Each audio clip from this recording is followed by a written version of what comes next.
Bonjour à vous tous et bienvenue aux personnes nouvelles qui sont avec nous aujourd'hui. Nous sommes heureux de vous avoir avec nous et de vous connaître. Ça nous fait plaisir que vous soyez là. Où est-ce que la vérité est prêchée? Où est-ce qu'elle est comprise le plus? Il faut que vous prouviez cela pour vous-même. Où est-ce que la vérité est enseignée? Ta parole est la vérité, dit le Christ. Et le Christ a dit, nous devons vivre de toute parole qui sort de la bouche de Dieu.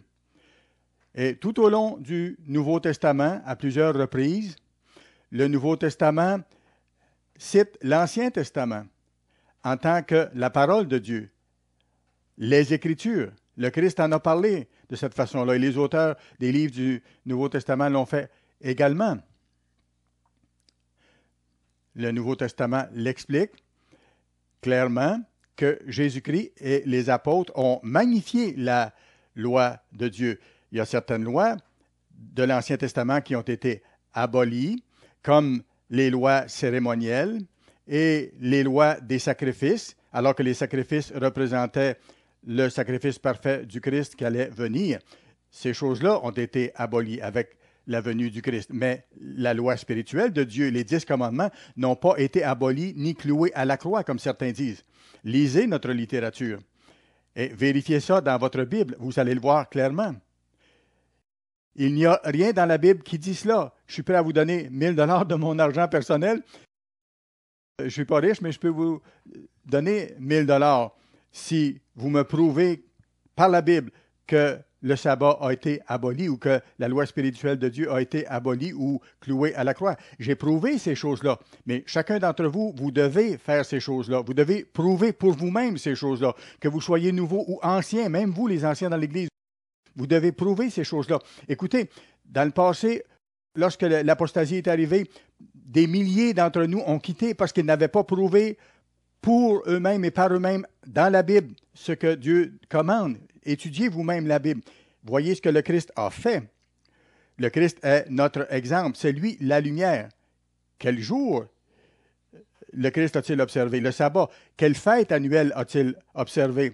Est-ce qu'il a observé Noël? Est-ce qu'il a célébré les Pâques, Halloween, le poisson d'avril et tous ces jours?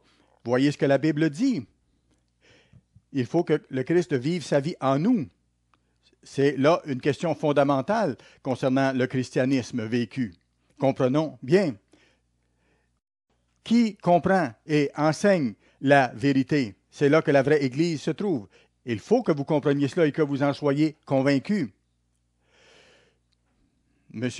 League a parlé de la Pâque, a parlé de la brochure que nous avons sur les jours saints de Dieu qui décrivent le plan de Dieu.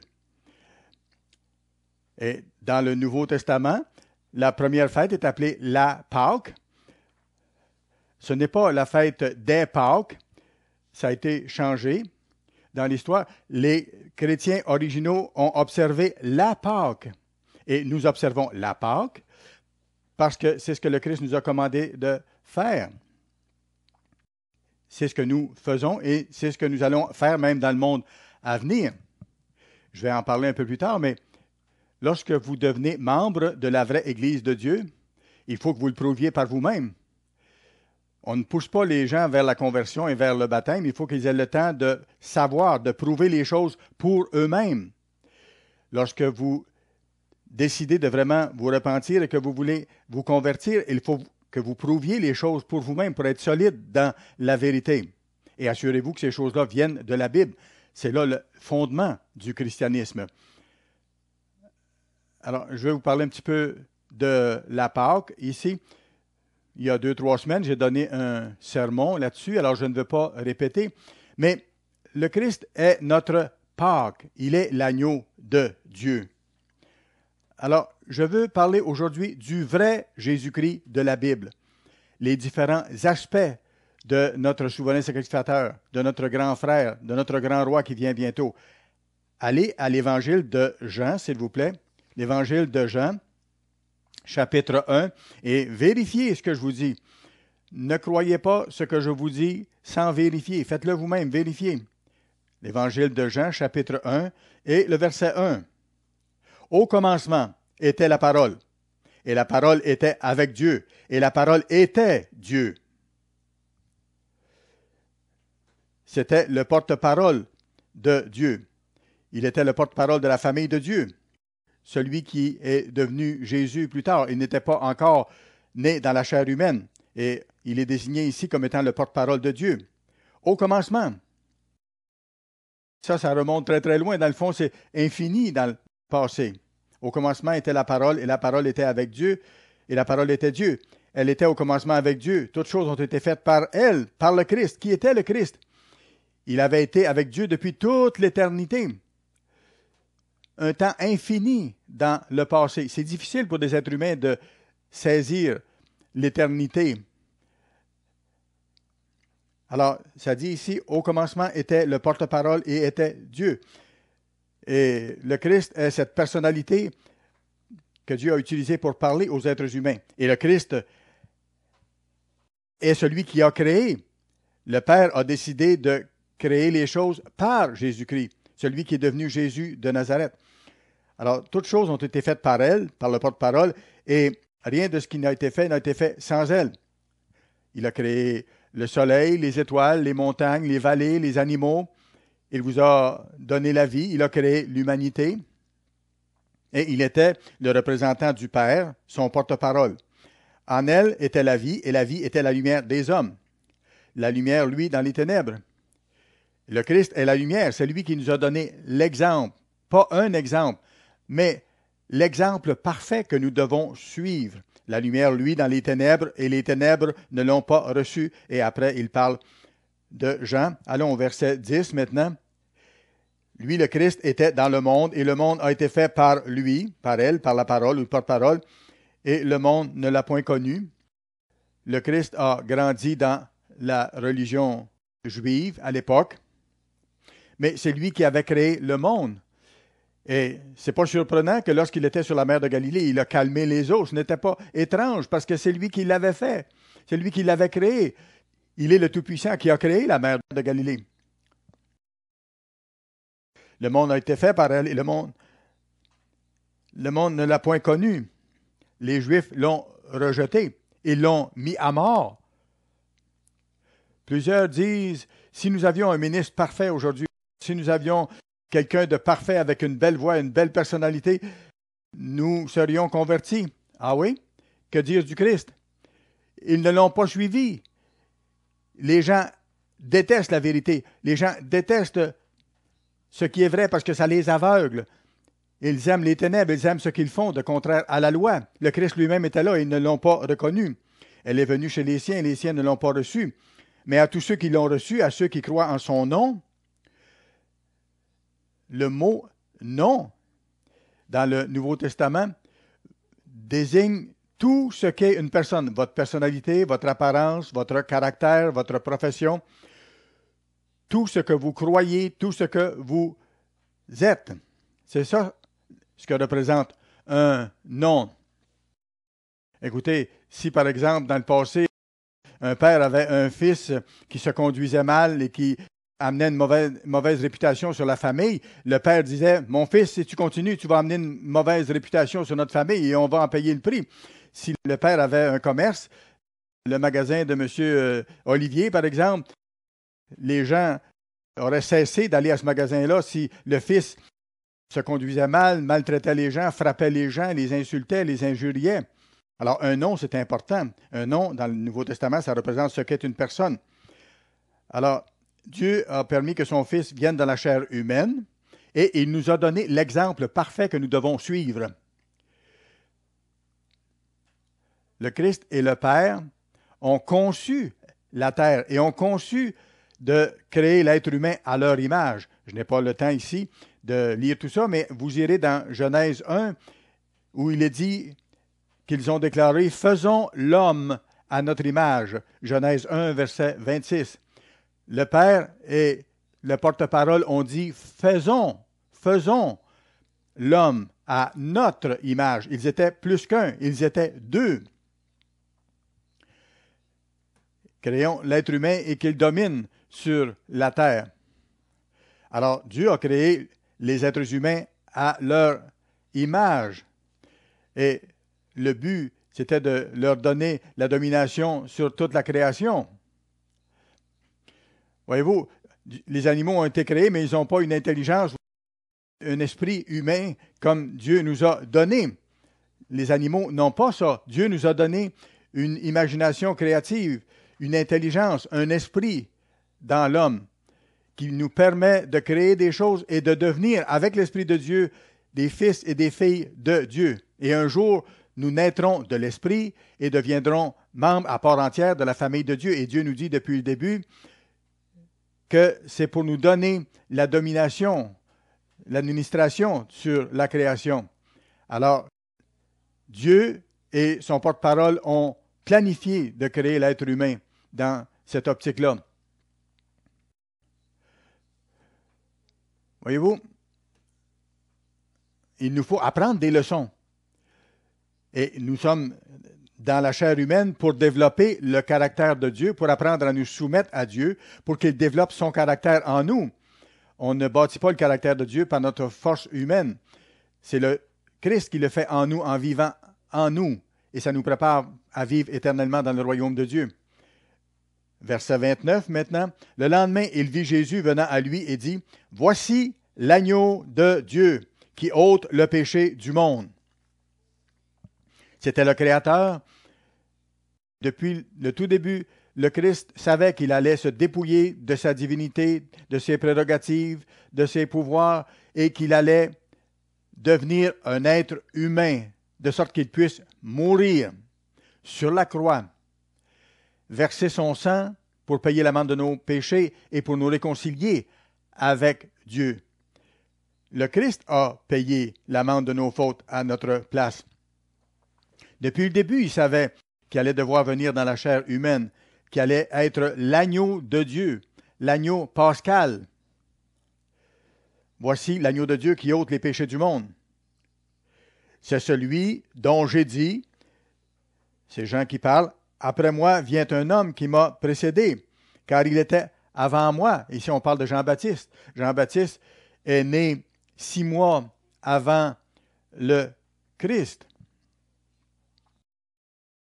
Et Jean-Baptiste savait qu'il existait avant lui-même, Jean-Baptiste, parce que le Christ était un esprit qui a vécu de toute éternité. Et Jean-Baptiste comprenait cet aspect-là. Je n'ai pas le temps de couvrir tous les aspects de cela, mais je vais vous donner une vue d'ensemble de qui est Jésus-Christ. L'être qui a été avec le Père depuis toujours, c'est la personnalité qui depuis toujours était le porte-parole de Dieu, du Père. Et c'est lui qui a dit que la lumière soit et la lumière fut. C'est lui qui a créé, comme on l'a vu. C'était le Christ qui fut le Créateur. Puis il est venu dans la chair humaine mourir pour nous. De quoi parle l'Évangile? Allons à 1 Corinthiens, chapitre 15, s'il vous plaît. 1 Corinthiens, chapitre 15, et on va lire à partir du verset 1. Je vous rappelle, frères, l'Évangile que je vous ai annoncé, que vous avez reçu, dans lequel vous avez persévéré, et par lequel vous êtes sauvés, si vous le retenez dans les termes où je vous l'ai annoncé, autrement vous auriez cru en vain. Et voyez maintenant, qu'est-ce qu'il dit? Je vous ai enseigné avant tout, comme je l'avais aussi reçu, que Christ est mort pour nos péchés, selon les Écritures. Certains, même dans l'Église de Dieu, j'ai de la misère à l'imaginer, mais certains ont pensé et pensent parfois que le Christ ne fait pas partie de l'Évangile. Mais écoutez, le Christ, c'est la base, c'est le point central de l'Évangile. Les protestants en parlent un peu, mais ils ne comprennent pas l'ensemble.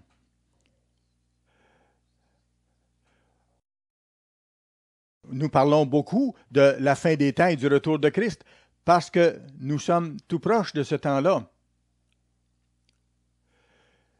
Et écoutez, les apôtres ont parlé beaucoup de la mort du Christ parce que ça venait de se produire, c'était tout frais à leur mémoire, et ils l'ont prêché avec force.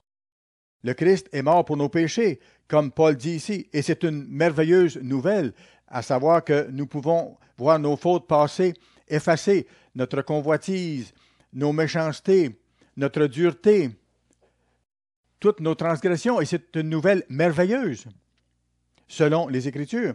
Quelles Écritures? Bien sûr, l'Ancien Testament. Paul parle ici de l'Ancien Testament parce que le Nouveau Testament n'était pas encore écrit à ce moment-là. Verset 4, le Christ a été enseveli et il est ressuscité le troisième jour, selon les Écritures toujours, parce que c'était annoncé.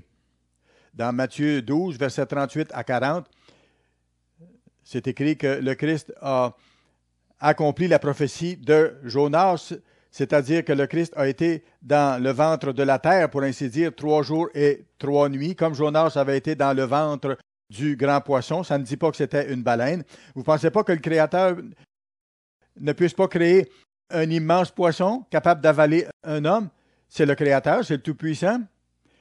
Alors Dieu a fait ce grand poisson qui a avalé Jonas, et Jonas a été 3 jours et 3 nuits dans le ventre de ce grand poisson.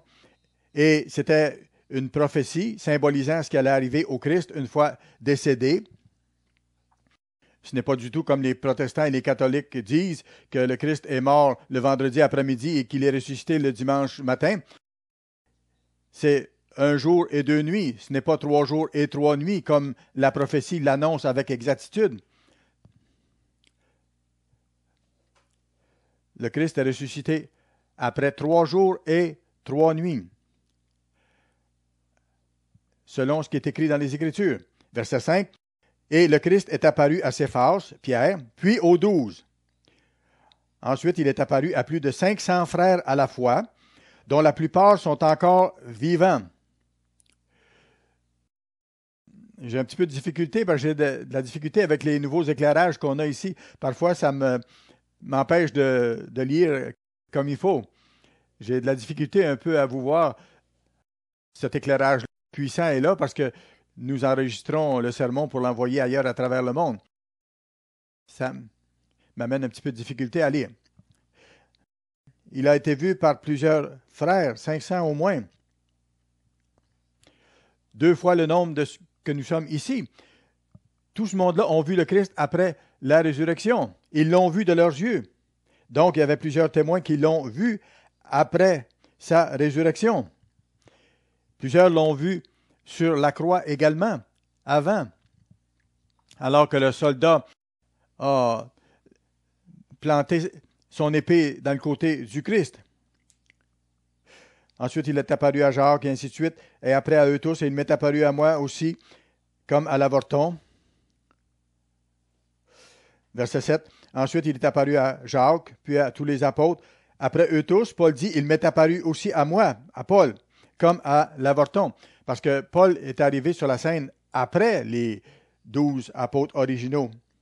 Verset 9, il dit, car je suis le moindre des apôtres, je ne suis pas digne d'être appelé apôtre parce que j'ai persécuté l'Église de Dieu. Quelle Église? L'Église de Dieu. M. Ames l'a expliqué. Il y a 12 endroits précis dans le Nouveau Testament où l'Église de Dieu est appelée clairement l'Église de Dieu, l'Église de Dieu, l'Église de Dieu. C'est là l'Église de Dieu, c'est le nom de l'Église de Dieu. Dieu appelle les choses comme elles sont. Moi, j'ai grandi dans l'Église méthodiste et ma grand-mère enseignait le dimanche à l'Église. Et c'était des gens très sympathiques. Mais pourquoi est-ce qu'ils s'appellent méthodistes? Pourquoi? Ça se vérifie historiquement parce que John Wesley, le fondateur, était un homme très méthodique. Il avait un endroit pour chaque chose. C'était un homme extrêmement ordonné. Alors, ils ont nommé l'Église selon cette habitude qu'il avait. L'Église luthérienne est nommée d'après le nom de Luther. L'Église anglicane a aussi l'explication pour son nom. Le roi Henri VIII s'est séparé de l'Église catholique parce qu'il voulait marier Anne Boleyn. Alors, c'est important de voir pourquoi les églises portent le nom qu'elles portent. Mais la vraie Église de Dieu s'appelle l'Église de Dieu. Et le chiffre 12, c'est le chiffre qui symbolise une organisation de début, un début organisé. Les 12 fils de Jacob, les 12 portes de la ville sainte, les 12 fondations qu'aura la ville sainte. Vous voyez ça dans Apocalypse 20, 21. Et 12 fois dans le Nouveau Testament, l'Église est appelée l'Église de Dieu. D'autres églises s'appellent Église de Dieu. L'Église de Dieu pentecôtiste et ainsi de suite. Et il se livre à toutes sortes de choses émotives, mais ce n'est pas la vraie Église. Pour séparer les choses, pour identifier la vraie Église, cherchez l'Église qui a le vrai nom, l'Église de Dieu. Prouvez-le par vous-même. Et regardez quelle Église observe le sabbat, quelle Église observe, tel que commandé par Dieu, les fêtes de Dieu. Prenez notre brochure sur le plan divin à travers les fêtes. Le Christ a observé ces fêtes-là, Pierre les a observées, les apôtres, Paul l'a observé, et ainsi de suite. Nous les observons maintenant et nous voyons dans la Bible que ces fêtes-là seront observées dans le monde à venir. Une seule Église possède le nom de l'Église de Dieu et observe le sabbat hebdomadaire et les 7 sabbats de fêtes annuelles. Et ça permet d'identifier où est la vraie Église de Dieu. Et quelle est la vraie Église de Dieu? Elle est appelée l'Église de Dieu. Et comme Paul dit ici, l'Évangile parle du Christ et de sa mort. Nous sommes très reconnaissants de ce que le Christ a fait pour nous. Allons à l'Évangile de Marc, s'il vous plaît. Marc, chapitre 1. Ici, ça parle du commencement de la prédication du Christ. Verset 12, Marc 1. Aussitôt, l'Esprit poussa Jésus dans le désert, où il passa 40 jours, tenté par Satan, et il était avec les bêtes sauvages et les anges le servaient. Verset 14 maintenant. Après que Jean eut été livré, vous vous rappelez, Jean-Baptiste a été mis en prison, celui qui annonçait le Christ, et il a été décapité par Hérode. Jésus alla dans la Galilée, prêchant quoi? Il a prêché concernant lui-même. Il a dit, je suis la voie, je suis la vérité et la voie, je suis la résurrection. C'est ce que le Christ a fait. Mais ici, il est dit que le Christ prêchait alors l'évangile de Dieu. Il y a 2 éléments majeurs dans l'évangile sur lesquels la Bible insiste. Le rôle du Christ est le gouvernement de Dieu qui va être bientôt établi sur la terre. C'est ça, l'évangile du royaume. Je suis allé récemment en Angleterre. C'est le royaume de la reine d'Angleterre qui règne sur l'Écosse et sur l'Irlande du Nord, sur l'Angleterre. C'est un royaume et c'est un gouvernement. Royaume veut dire ça. Les protestants parlent du royaume, mais ils disent que c'est un sentiment chaleureux qu'on a dans le cœur et que ça vous fait vous sentir bien. Non, ce n'est pas le royaume de Dieu, absolument pas. Si vous êtes vraiment converti, vous vous êtes encouragé, bien sûr, par l'Esprit de Dieu, mais vous réalisez que le royaume de Dieu, c'est un gouvernement réel qui sera établi sur la terre. Ici, comme on peut voir à Apocalypse 11, verset 15, quand le Christ va revenir sur la terre, établir son gouvernement, il va régner sur toutes les nations de la terre. Ce sera alors le royaume de Dieu. Le Christ est venu prêcher ce gouvernement qui vient bientôt. Le Christ, il est le Sauveur, il est la voie qui mène à ce royaume et il est le roi de ce royaume. C'est son royaume, ce n'est pas le royaume de quelqu'un d'autre. Il faut le comprendre. Alors, il nous faut comprendre les 2 aspects du royaume de Dieu. Il est notre Sauveur, il est notre roi.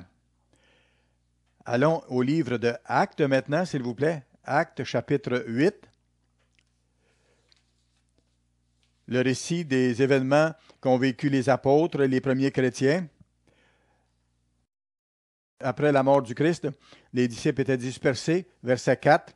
Ceux qui avaient été dispersés allaient de lieu en lieu annonçant la bonne nouvelle de la parole. Philippe, étant descendu dans la ville de Samarie, il prêcha le Christ. Est-ce qu'il a simplement prêché le Christ? Non, continuons la lecture.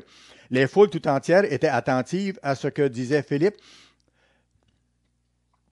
Lorsqu'ils apprirent et virent les miracles qu'il faisait. Il a fait des miracles extraordinaires et Dieu répandait de son esprit en grande abondance. Moi, je vous le dis, alors que la fin de cette époque approche, nous allons voir des choses spéciales se produire par l'Esprit de Dieu. Et j'ai vu, depuis 60 ans que j'étudie la Bible et que j'observe la réalisation des prophéties, je sais que le temps approche et je sais que le Christ ne reviendra pas demain ni l'an prochain. Pourquoi? Comment est-ce que je peux oser dire ça? Dire ça? Parce que Dieu a dit qu'il y a une série d'événements qui doivent d'abord se produire.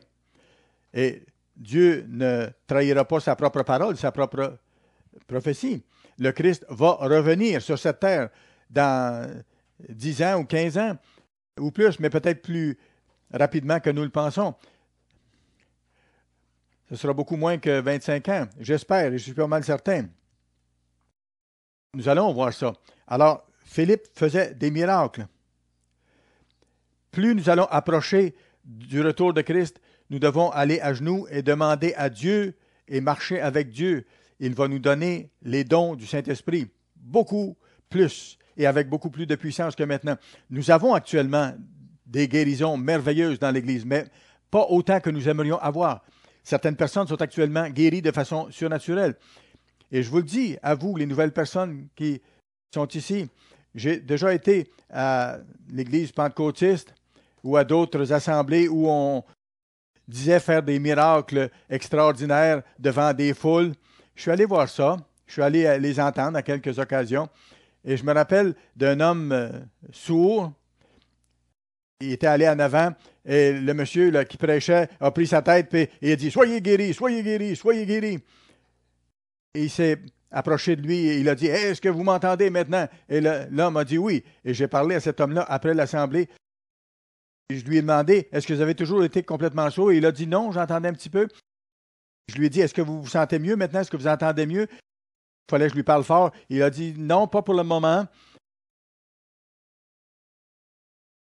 Voyez-vous, parfois c'est des faire semblants, mais Satan peut aussi faire de faux miracles. Mais pour identifier quelle est la vraie Église, il faut voir, est-ce que cette Église-là enseigne ce que la Bible dit vraiment? Est-ce que ces gens-là observent le sabbat? Vous savez, une guérison, ce n'est pas avoir un rhume et prendre du jus d'orange pendant une semaine et être mieux, parce que c'est automatique que vous allez revenir mieux, vous allez vous trouver mieux. Ce n'est pas une guérison surnaturelle, absolument pas. C'est simplement une relation de cause à effet et un rhume qui s'en va. Nous parlons d'intervention surnaturelle de Dieu et Dieu va nous en donner davantage d'ici la fin. Je le sais. Verset 12 maintenant de Acte 8, verset 12. Mais quand ils eurent cru à Philippe qui leur annonçait la bonne nouvelle du royaume de Dieu, voyez-vous, il leur prêchait la bonne nouvelle du royaume de Dieu.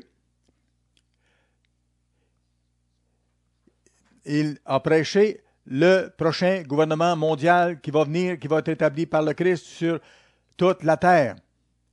Philippe annonçait ça, la bonne nouvelle du royaume, du gouvernement de Dieu, et il prêchait le nom de Jésus-Christ. Les deux éléments fondamentaux de l'Évangile. On retrouve ça tout au long du Nouveau Testament. C'est là l'essentiel du message du Christ et de ses serviteurs. Allons à la fin du livre des Actes, Acte 28. Nous allons voir la même chose là, Acte 28, et nous allons lire à partir du verset 30, vers la fin de la vie de Paul. Acte 28, verset 30. Paul demeura 2 ans entiers dans une maison qu'il avait louée. Il recevait tous ceux qui venaient le voir. Prêchant quoi? Qu'est-ce qu'il prêchait à la toute fin de sa vie? Prêchant le royaume de Dieu et enseignant ce qui concerne le Seigneur Jésus-Christ. Les deux éléments que je viens de vous montrer, ce sont les deux éléments majeurs de tout l'Évangile. Certains ne comprennent pas ça. Les protestants parlent du royaume, mais ne comprennent pas vraiment, et dans d'autres églises, la même chose.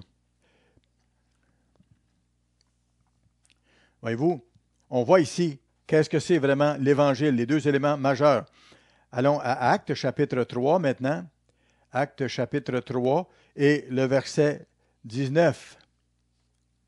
Ici, c'est Pierre qui s'adresse aux Juifs.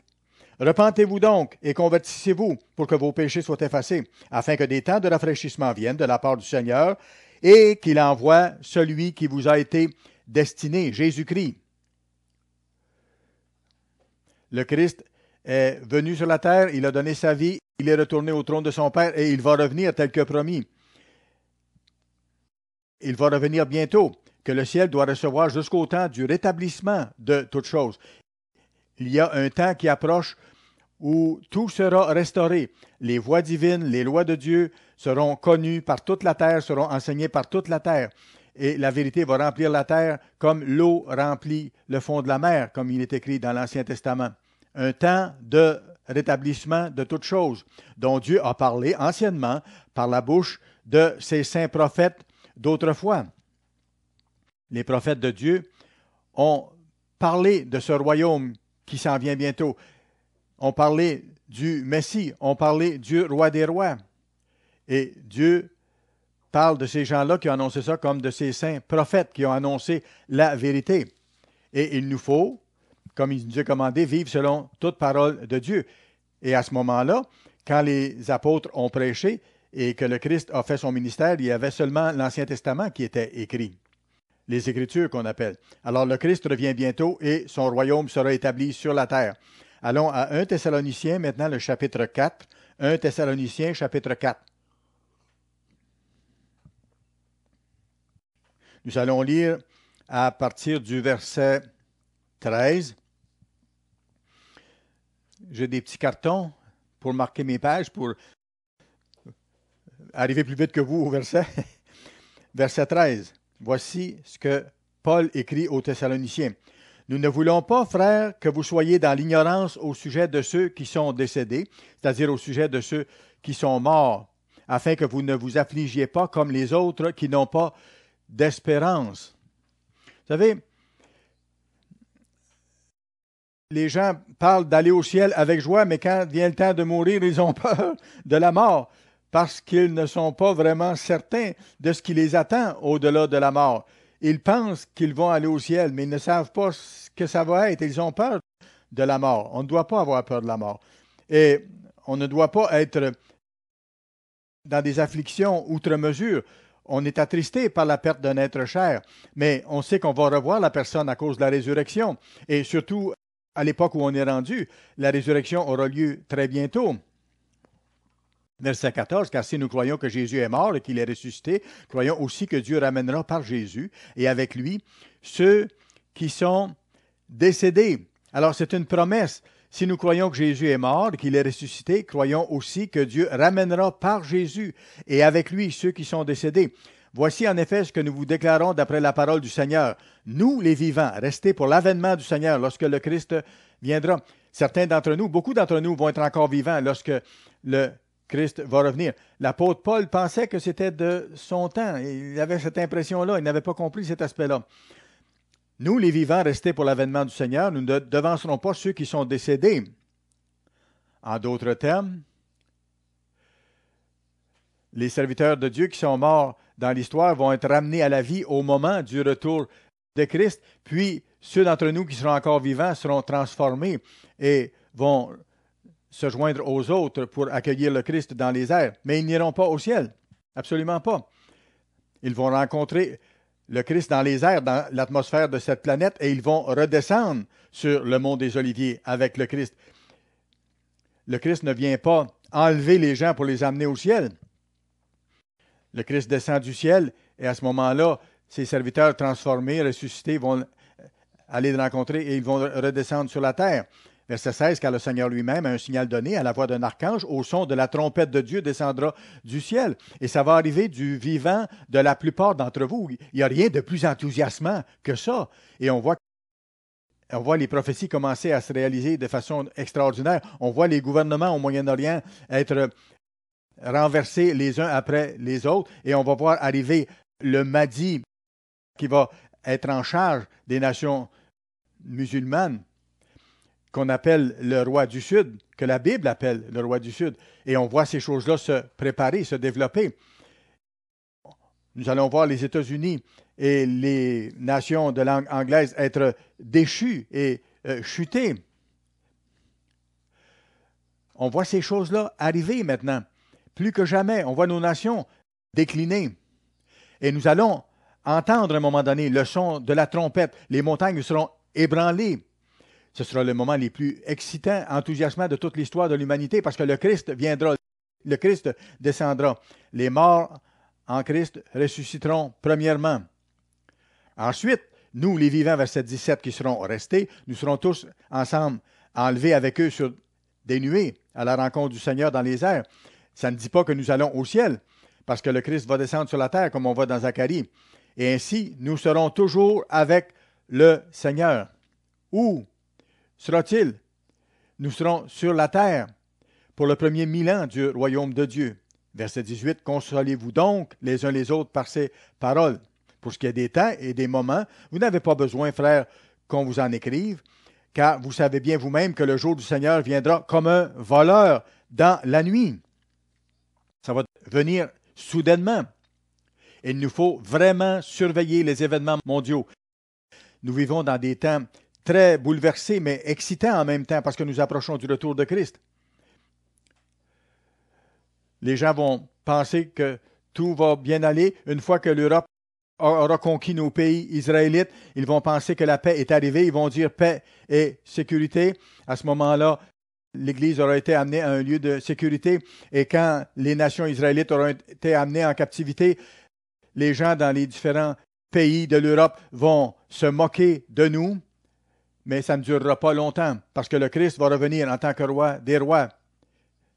Quand les hommes diront paix et sûreté, alors une ruine soudaine les surprendra, comme les douleurs de l'enfantement surprennent la femme enceinte et ils n'échapperont point. Mais vous, verset 4, frères, vous n'êtes pas dans les ténèbres pour que ce jour vous surprenne comme un voleur. En d'autres termes, vous ne devez pas être étonné de ça. Je vous dis, étudiez ce livre, pas simplement lire. Étudiez à tous les jours ce livre pour comprendre les choses et vivez selon les voies de Dieu. Vous êtes tous des enfants de la lumière et des enfants du jour. Nous ne sommes pas de la nuit ni des ténèbres. Ne dormons point comme les autres, mais veillons. Il nous faut veiller, surveiller les événements mondiaux, voir la prophétie se dérouler.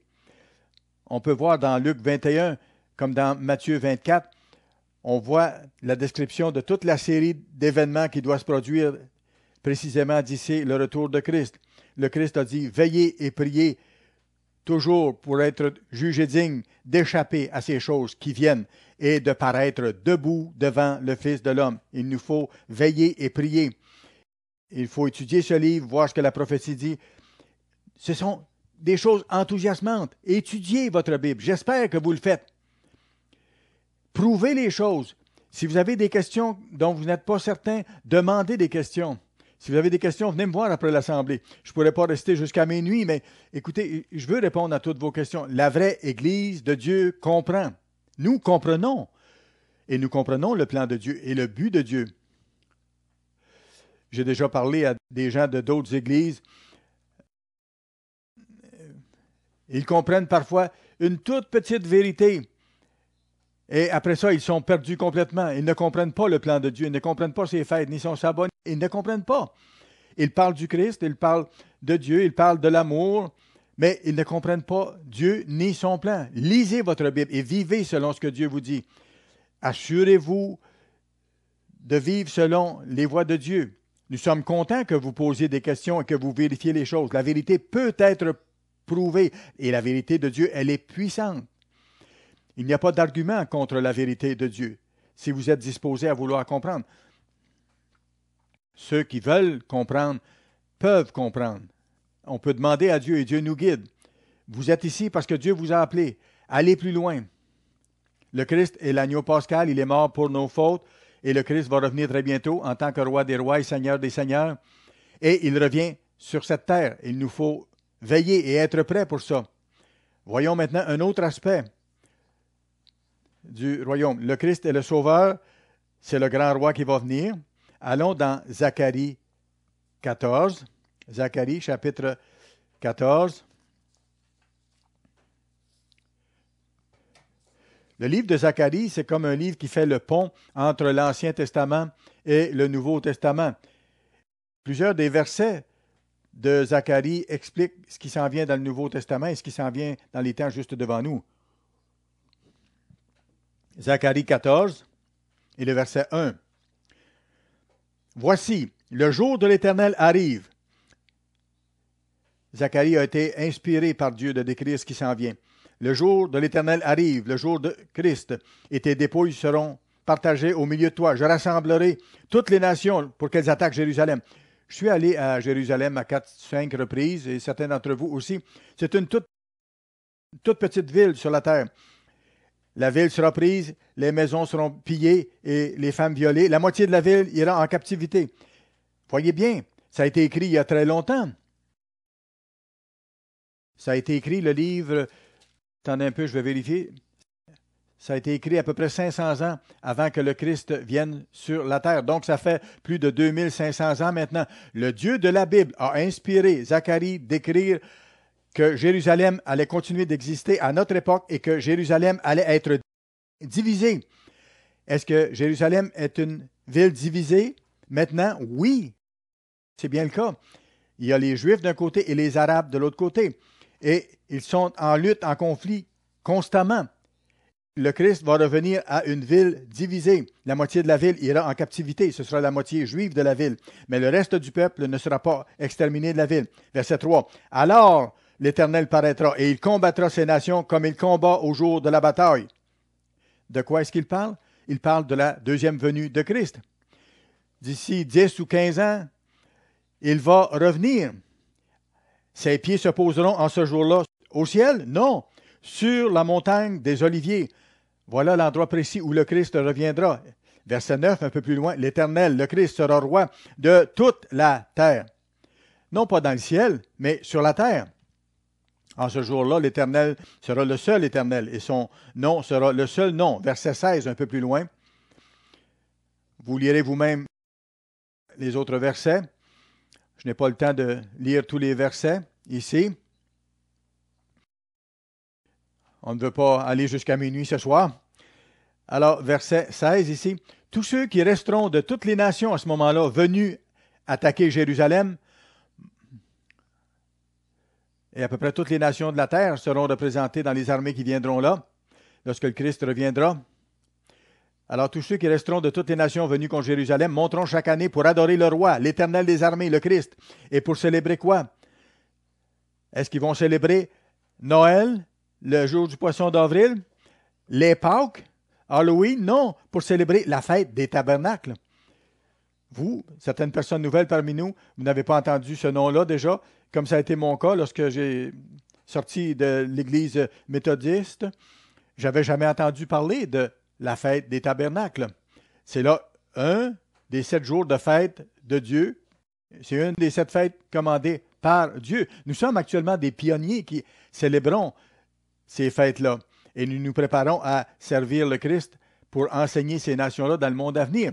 Et à ce moment-là, les nations vont elles-mêmes observer la fête des tabernacles, comme les autres fêtes également. On appelle ça aussi la fête de la moisson. On peut voir ça dans Exode 23 et Exode 34. Et parfois, on appelle la fête des tabernacles la fête des tentes ou la fête de la grande moisson. C'est le salut à ce moment-là pour l'ensemble de l'humanité.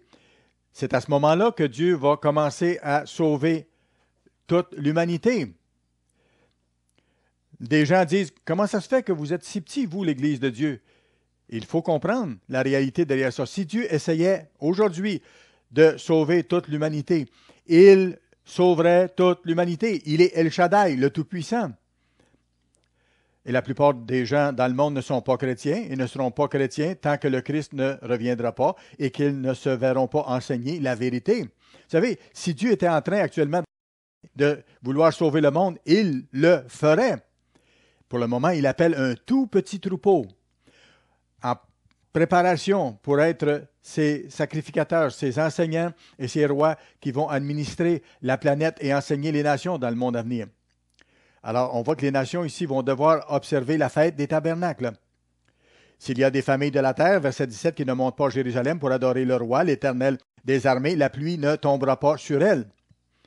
Est-ce que le Christ peut faire ça? Il est le roi.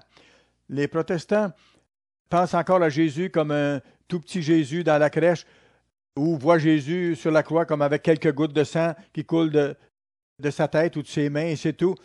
Non, le Christ était un jeune homme solide.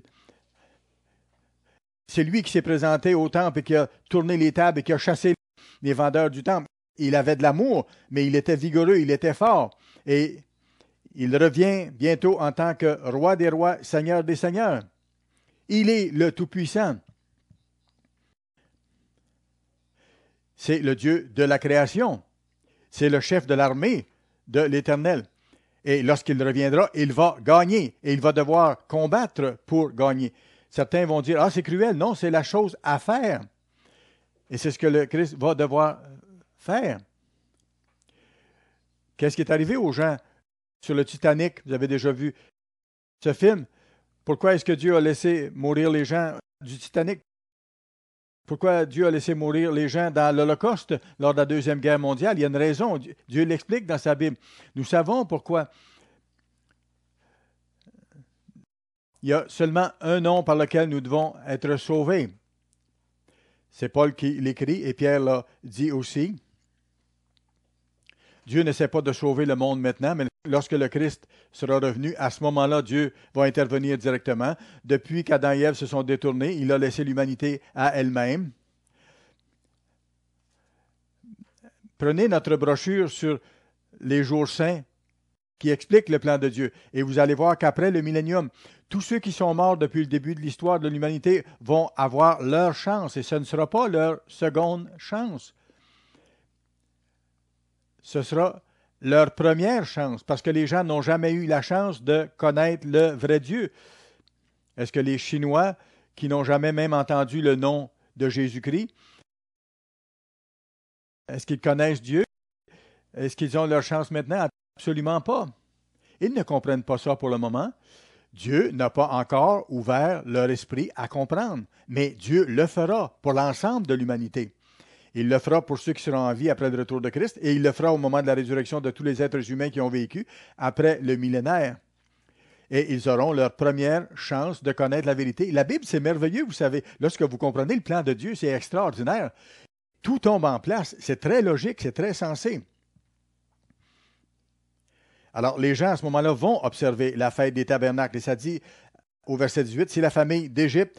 Ils sont contre les Juifs. Et au début, il est possible que les Égyptiens qui haïssent les Juifs ne voudront pas monter pour observer la fête des tabernacles. Qu'est-ce qui va arriver à ce moment-là? Ils n'auront pas de pluie. Dieu va intervenir. Dieu, autrement dit, va leur parler dans la langue qu'ils peuvent comprendre. Quelle langue le colonel Kadhafi peut-il comprendre? Quelle langue Staline pouvait comprendre? Ou quel langage est-ce que Hitler pouvait comprendre? Seulement la force, l'obligation de. Staline avait demandé, en parlant du pape, combien est-ce qu'il y a de divisions? Combien est-ce qu'il y a d'armées? Ha ha, il se moquait de ça. Ces gens-là ne comprennent pas autre chose que la puissance militaire. Ce qu'ils comprennent et ce à quoi ils se soumettent, c'est une force plus grande que la leur. C'est le sens de l'histoire. Lorsque le Christ va revenir, il va conquérir les nations et il va devoir au début diriger avec une verge de fer. Dieu est bon, bien sûr, mais pour les amener à comprendre, il va devoir intervenir de façon puissante. Certains ne comprendront pas autre chose qu'une force plus puissante que la leur pour se soumettre et pour enfin comprendre. Dieu est juste. Le monde est séduit actuellement par Satan. Dans Apocalypse 12, verset 9, on en parle souvent, il est écrit que la terre entière est séduite par Satan, l'adversaire. Vérifiez ça. Vérifiez ça. Satan, le diable, est le petit Dieu de ce monde, de toute cette société. Et il y a plusieurs autres passages des Écritures qui le montrent. Nous ne sommes pas dans le monde de Dieu. C'est la société de Satan. C'est le monde de Satan. Le Christ va revenir et rétablir toutes choses. Alors, si la famille d'Égypte ne monte pas, elle devra faire face à une force plus grande qu'elle et elle n'aura pas de pluie. Et elles seront frappées de la plaie dont l'Éternel frappera les nations, comme on voit au verset 18, qui va frapper ceux qui ne monteront pas pour célébrer la fête des tabernacles. Ils vont devoir faire ce que Dieu dit. Nous qui sommes appelés aujourd'hui, nous devons développer cette attitude de faire ce que Dieu nous dit de faire. Bon, vous avez devant vous un vieil homme qui prêche des choses différentes que vous connaissez pour vous qui êtes nouveaux avec nous, mais ça a été la même chose pour moi. Je suis allé voir plusieurs églises avant de découvrir la vraie Église de Dieu. J'avais des amis, j'avais un groupe d'amis, et parfois on allait dans l'église les uns des autres pour voir ce qui se passait. Et je me rappelle, aucune de ces églises ne prêchait ce qui est vraiment écrit dans la Bible. Ce qui est écrit dans la Bible, c'est ce qui compte. Ça a toujours été là, mais les gens ne le comprenaient pas. Nous savons ce qui va se passer. Et dans le futur, lorsque le Christ sera revenu, les gens vont observer les fêtes et la fête des tabernacles. La Pâque représente le début du plan de Dieu, le sacrifice de Christ qui est venu en tant qu'agneau de Dieu, donner sa vie. Et la prochaine chose, la prochaine fête, c'est la fête des pains sans levain. Nous sortons le levain physique de nos maisons et ça nous rappelle qu'il nous faut sortir le péché de nos vies parce qu'après avoir accepté le sacrifice de Christ pour laver nos fautes, il nous faut croire dans la grâce et dans la connaissance et vivre selon ses voies. Et la prochaine fête ensuite, c'est la Pentecôte. On l'appelle la fête des prémices. Actuellement, Dieu appelle seulement un petit troupeau, les prémices. Et après, vous avez la fête des trompettes. Le Christ va revenir à la dernière trompette. C'est à ce moment-là que le Christ va revenir. Ce sera des alarmes de guerre. Dieu va ébranler toute la terre et à la 7e trompette, le Christ va revenir. La prochaine fête, c'est le jour des expiations qui représente le jour où nous jeûnons, nous sentons notre faiblesse, nous demandons à Dieu de nous humilier, de devenir humbles et nous lui demandons de devenir un avec lui lorsque nous serons des êtres spirituels. Et la prochaine chose, c'est la fête des tabernacles, celle dont nous parlons ici. C'est la fête qui représente le millénium, lorsque Dieu se mettra en marche pour appeler toute l'humanité. Après, le dernier grand jour, ça représente le moment où tous ceux qui ont vécu dans l'histoire vont être ramenés à la vie et vont se voir enseigner tous les livres de la Bible. Ils vont pouvoir comprendre et ils auront à ce moment-là leur première chance d'être sauvés. Le monde n'a pas compris ce plan. Dieu n'a pas encore ouvert leur esprit. Nous atteignons de plus en plus de monde. Nous rejoignons de plus en plus de gens à travers le monde, plus que jamais auparavant maintenant, par la télévision, par la radio, par Internet, par nos publications. Et nous allons encore aller plus loin là-dedans. Vers la fin, nous allons avoir encore plus de pouvoir. Dieu va nous donner ce pouvoir-là pour aller plus loin. Alors, il nous faut faire notre part. Frères et sœurs, ceci indique que le monde entier, à un moment donné, connaîtra le Christ et va adorer le Christ, se verra enseigner les lois de Dieu et vont vivre selon les lois de Dieu dans le royaume de Dieu. Et vont vivre selon un christianisme que le monde n'a jamais compris. Je vais expliquer quelque chose ici, surtout pour les nouveaux, pour que vous compreniez bien ceci. J'appelle ça le faux paradigme. Un paradigme, c'est un modèle de référence ou une forme de réflexion. C'est un terme scientifique, un modèle de pensée. Et la science, par exemple, dans son système de recherche, crée un modèle selon lequel il travaille avec des hypothèses et ainsi de suite. Alors, le modèle de christianisme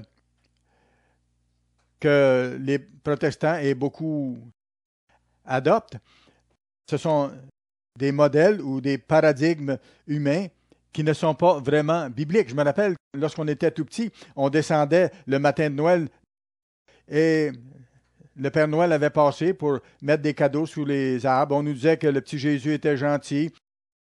On nous expliquait la mère et l'enfant. On disait que le Christ était ailleurs maintenant. Et on nous disait, il faut que vous soyez sages, les enfants, parce que le Père Noël va passer. Le Père Noël va passer. On nous disait ça avant Noël.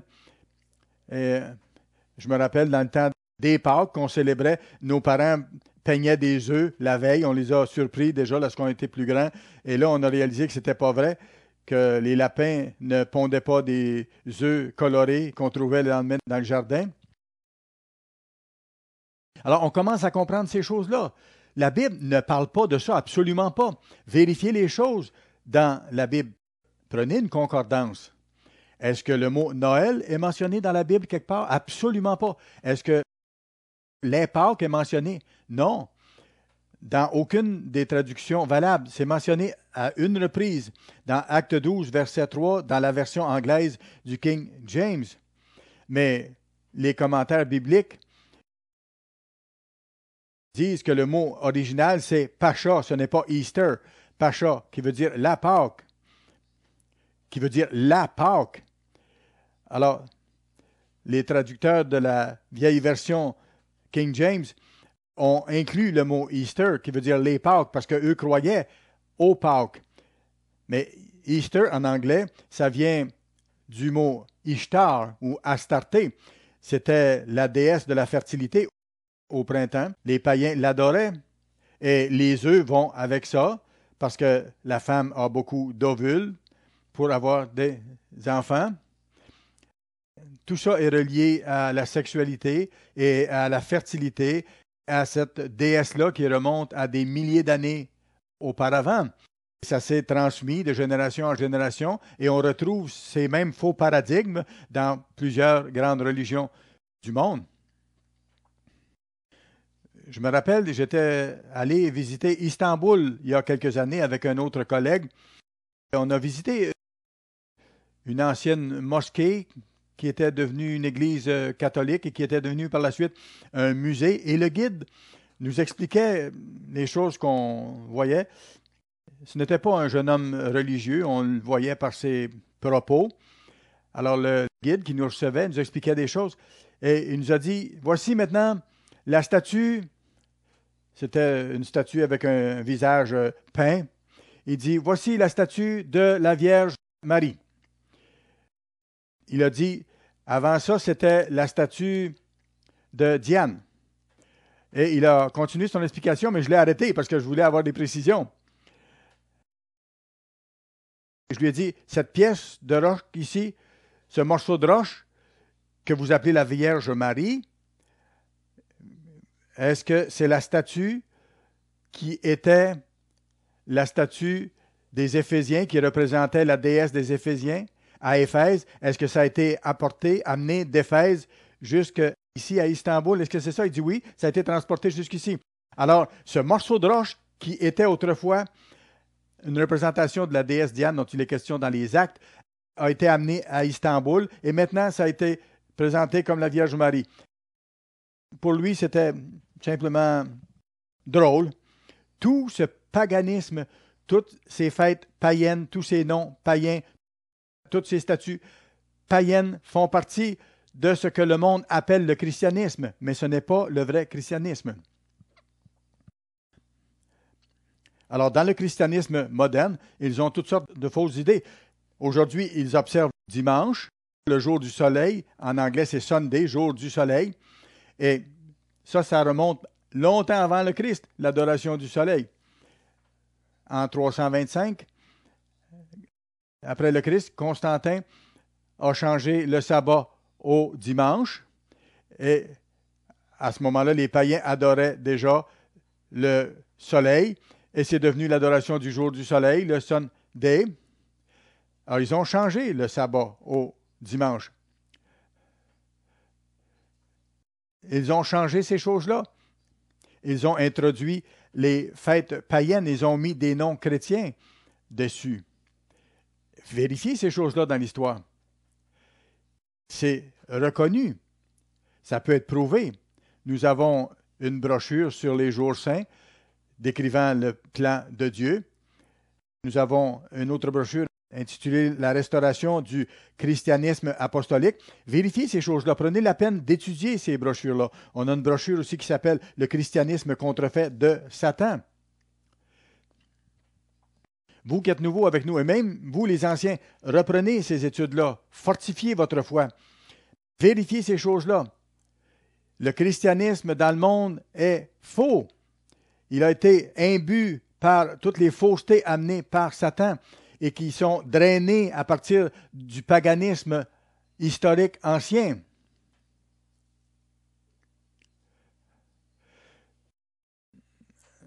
Les gens observent le dimanche, observent les Pâques et ne voit pas le Christ comme le chef suprême de l'Église. Il ne voit pas le Christ comme celui qui va revenir en tant que roi des rois, des seigneurs, qui va enseigner la même loi qu'il a donnée, les 10 commandements, y compris le sabbat. Il faut que vous prouviez ces choses-là. Il faut que vous voyiez vraiment ce que la Bible dit. Quel est le vrai christianisme? Que le Christ et les apôtres ont enseigné et ont vécu. Le Christ et les apôtres originaux ont magnifié la loi de Dieu et les enseignements de l'Ancien Testament. Est-ce que ce qui était écrit dans l'Ancien Testament est païen? Non. Qui a donné ça? Le Christ a inspiré l'Ancien Testament.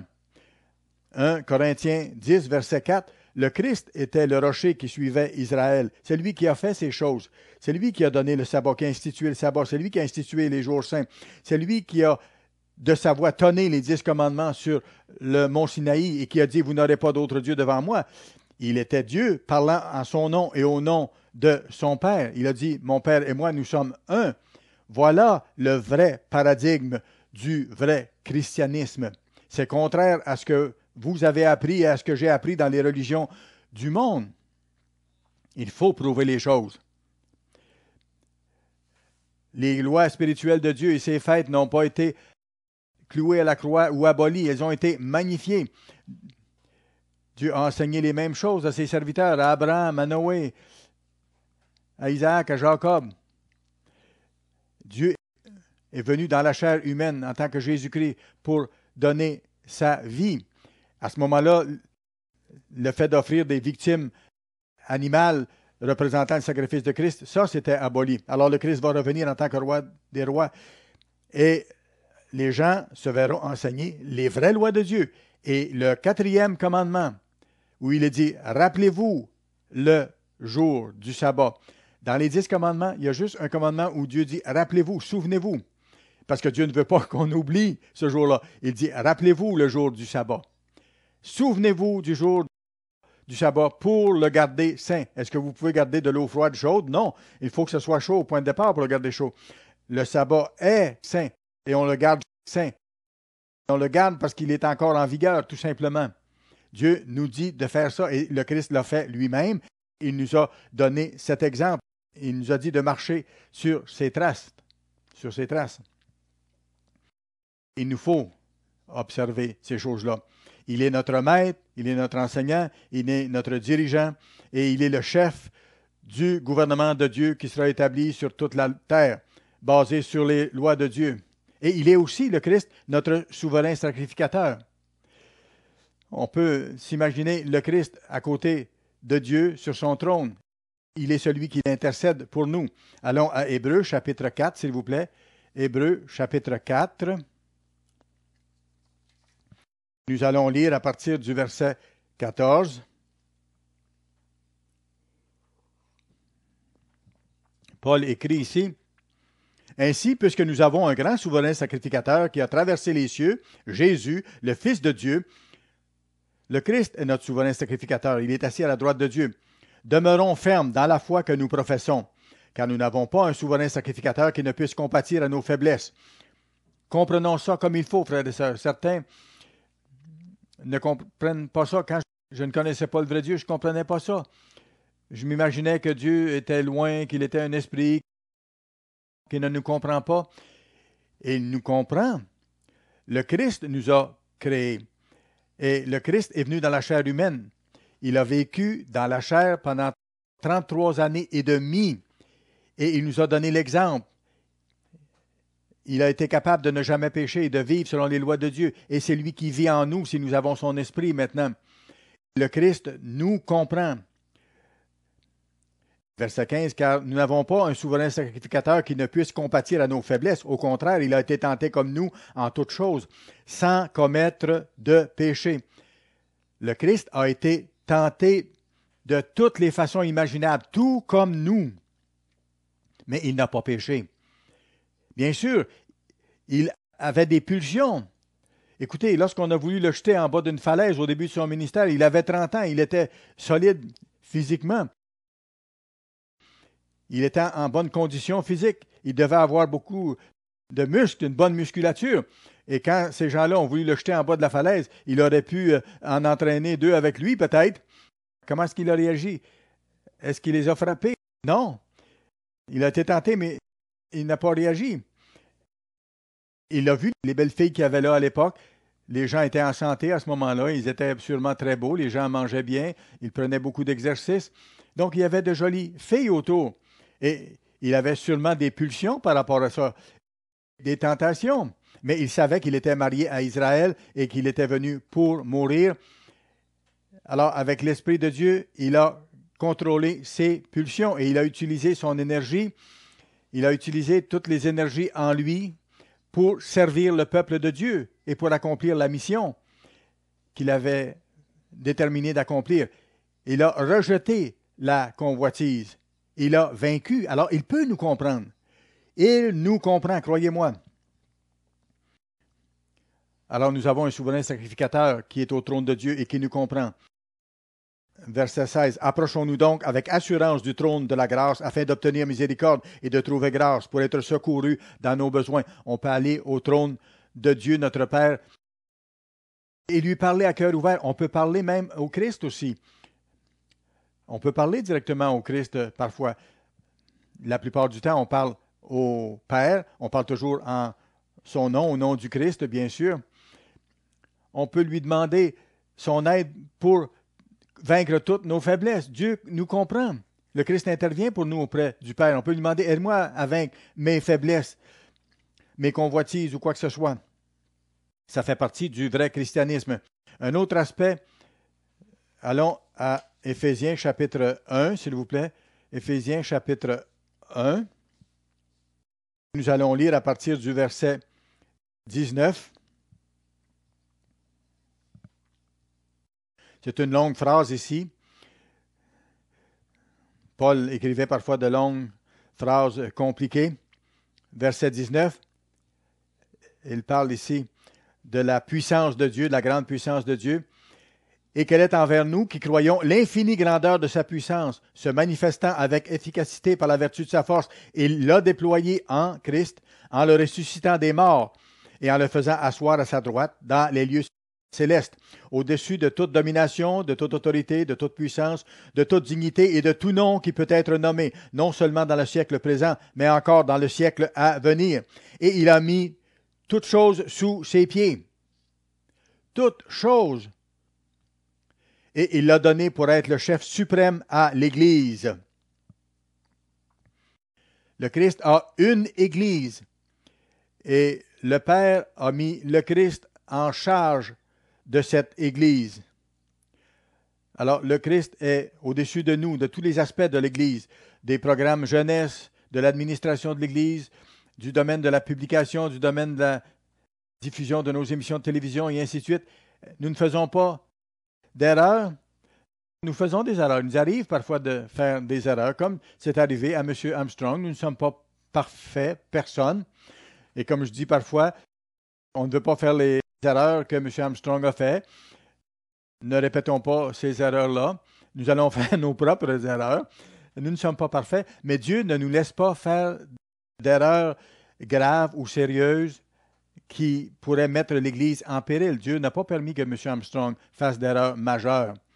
Le Christ a guidé son Église et va continuer à la guider. Il est le chef suprême de l'Église, qui est son corps, verset 23, la plénitude de celui qui remplit tout en tous.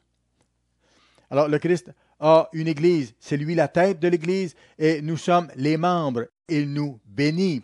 Il travaille à travers nous, chacun de nous qui travaillons ensemble. L'Église est son corps, la plénitude de celui qui remplit tout en tous. Le Christ est le chef vivant de l'Église. C'est sa responsabilité de guider l'Église à travers le monde. Allons à Actes chapitre 9, s'il vous plaît. Actes chapitre 9. Nous allons lire à partir du verset 19. Lorsque Paul a été rendu aveugle, et après qu'il eut pris de la nourriture, les forces lui revinrent. Saul resta quelques jours avec les disciples qui étaient à Damas. Et vous vous rappelez, juste un peu avant ça, le Christ avait jeté Paul en bas de son cheval. Paul était tombé à terre. Il lui avait dit, « Qui es-tu, Seigneur? » Le Christ lui avait dit, « Je suis Jésus que tu persécutes. » Tremblant et saisi d'effroi, il dit, « Seigneur, que veux-tu que je fasse? » Le Seigneur lui dit, « Lève-toi et entre dans la ville. Fais ce qu'on va te dire de faire. » Le Christ dirige son Église. Nous avions avant ça notre quartier général à San Diego, en Californie, un endroit magnifique, mais le propriétaire de l'immeuble que nous louions à ce moment-là augmentait chaque année le coût du loyer. Ça devenait très lourd pour l'Église. Alors, nous sommes déménagés en Caroline du Nord et nous avons acheté l'édifice sur la rue Crown. Nous avons acheté un édifice pour la moitié du prix. Alors, Dieu a guidé ce qui se passait. Le Christ est en charge. L'année que nous devions déménager, Dieu nous a bénis. À ce moment-là, précis, il y a un homme en Iowa qui s'appelle Raymond Jurgensen, c'est un célibataire qui avait une grande ferme. Son frère était mort avant lui et il nous a donné à l'Église sa ferme, tout l'équipement de ferme, toutes les bâtisses, tout ce qu'il avait. Ça représentait plus de 900 000 $. Nous avions besoin de cet argent pour déménager en Caroline du Nord et acheter l'édifice où nous sommes. Le Christ savait que nous avions ce besoin et il a pourvu à ce besoin. Si nous servons Dieu de tout notre cœur, Dieu va nous guider, il est en charge, il va faire les choses pour nous donner de finir le travail. Il faut avoir la foi. Un autre aspect du christianisme, le Christ est notre souverain sacrificateur. Le Christ est notre sauveur vivant. C'est une chose très importante. Il faut saisir cela. Un chrétien, ce n'est pas simplement quelqu'un qui croit à Jésus-Christ. La plupart des protestants pensent ça. Jacques a écrit, « Vous croyez en Dieu, vous faites bien. » Même les démons croient en Dieu et ils tremblent. Vous pouvez croire en Dieu, mais ne pas lui obéir. C'est une chose de croire en Dieu, mais c'est une autre chose complètement différente que de soumettre notre vie à Dieu et de lui obéir. Allons à l'évangile de Jean maintenant, chapitre 14. Jean, chapitre 14, à partir du verset 20. Jean 14 et le verset 20. En ce jour-là, Jésus qui parle, « Vous connaîtrez que je suis en mon Père, que vous êtes en moi, et que je suis en vous. » Comment le Christ est-il en nous? Aujourd'hui, il est en nous par son Saint-Esprit. Il vit sa vie en nous. Celui qui a mes commandements et qui les garde, c'est celui qui m'aime. Et celui qui m'aime sera aimé de mon Père. Je l'aimerai et je me ferai connaître à lui. Verset 23. Jésus lui répondit, « Si quelqu'un m'aime, il gardera ma parole. » Voyez-vous? Il nous faut vivre selon toute parole qui sort de la bouche de Dieu. Comment? En faisant ça. Il gardera ma parole et mon Père l'aimera. Nous viendrons à lui, et nous ferons notre demeure chez lui. Dieu vivra en nous par son Saint-Esprit. Mon passage préféré des Écritures, c'est Galates 2, verset 20. C'est le verset biblique qui décrit le mieux le fondement de la vie chrétienne, de la vraie vie chrétienne. Il est écrit, c'est Paul qui dit, « J'ai été crucifié avec Christ. » Lorsqu'on passe par les eaux du baptême et qu'on est purifié de notre vie passée, on dit, « J'ai été crucifié avec Christ. » Et si je vis, ce n'est plus moi qui vis, ce n'est plus mon ancien moi qui vit. C'est Christ qui vit en moi. Le Christ vit en moi. Si je vis maintenant dans la chair, je vis par la foi. Je vis par la foi du Fils de Dieu. Voyez-vous, pas ma foi, mais je demande la foi du Christ. Je vis par la foi du Fils de Dieu qui m'a aimé et qui s'est livré lui-même pour moi. Vous faites confiance à Dieu. Sa façon de vivre fonctionne et vous lui demandez de vivre en vous. Est-ce que le Christ vivrait une vie différente de celle qu'il a vécue? Est-ce qu'il observerait des jours différents de ceux qu'il a observés? Non. Le Christ est le même aujourd'hui, hier et éternellement, comme c'est marqué dans Hébreux 13, verset 8. Voilà le fondement de la vraie vie chrétienne. Nous devons avoir une attitude de vouloir donner toute notre vie au Christ, de vivre intensément, que ce soit notre priorité de nous préparer pour le monde à venir. Apocalypse 2 maintenant. Apocalypse 2 et le verset 26. C'est le Christ qui parle ici. Apocalypse 2 et le verset 26. À celui qui vaincra et qui gardera jusqu'à la fin mes œuvres, je donnerai autorité sur les nations. Il les paîtra. Celui qui vaincra, il les paîtra avec une verge de fer, comme on brise les vases d'argile. Ainsi que moi-même, j'en ai reçu le pouvoir de mon Père.